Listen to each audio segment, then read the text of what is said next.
Hi everyone, and welcome to day 3 of Arthropalooza week. We're so excited to have you here and can't wait to show you what's next. This video is all about a super fun craft you can do. Deb Morrison, a volunteer with the Highlands Center, was out in her backyard one day and saw some really cool bugs. They had all these different colors and shapes, and so she created this craft based off of them. Here's an example of a bug with some classic colors and shapes. This is the bordered plant bug. You may feel inclined to call it a beetle, but it is actually a bug, an insect in the order Hemiptera. As you can see, it has two small white circles on the edges of its head, two triangles at the top of its abdomen, and two sort of half circles at the bottom of its abdomen. You could even argue that there is a black rectangle in the middle of the abdomen, perpendicular to the other white stripes. Shapes and colors can be important to the survival of arthropods. Some arthropods have those circles either on their wings or on their head, and that's supposed to scare off predators. They think that those circles might be eyes. Color can be important for camouflage. So a brown colored bug would do really well against a tree trunk. You can make your own bug or beetle however you want. You can either keep in mind its habitat and its predators, maybe what it hunts, or you can just make your bug as creative and colorful and fun as you want. Print out the link in the associated text to make your own bug with us. Here's a time lapse of a simple bug design. Deb chose to draw a triangle on the bottom of the abdomen, rectangles for eyes, ovals on the thorax, and some lines on the top of the abdomen. This drawing, if you print the PDF off our website, linked in the accompanying text, already includes the head, thorax, and abdomen, so you need to make sure to add 2 antennae and 6 legs. These are characteristic of adult arthropods. As you can see, Deb chose to make her antennae and legs out of some more shapes.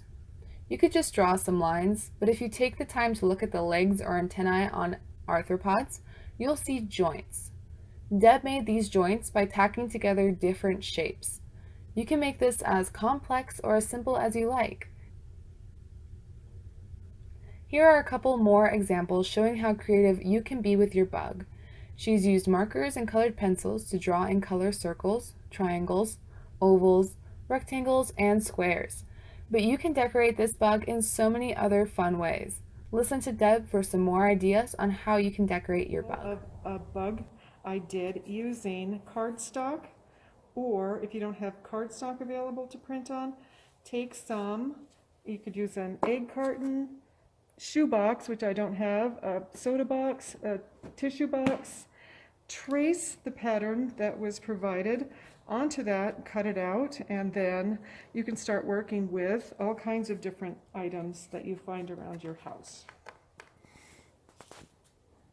And here I had newspaper, there's felt, pieces of ribbon, stickers. Some of the tissues that you find, napkins and stuff, are really fun patterns on them. Fabric that you could cut up, other scrapbook paper, pieces of yarn that you can swirl around and glue on. Possibilities are endless.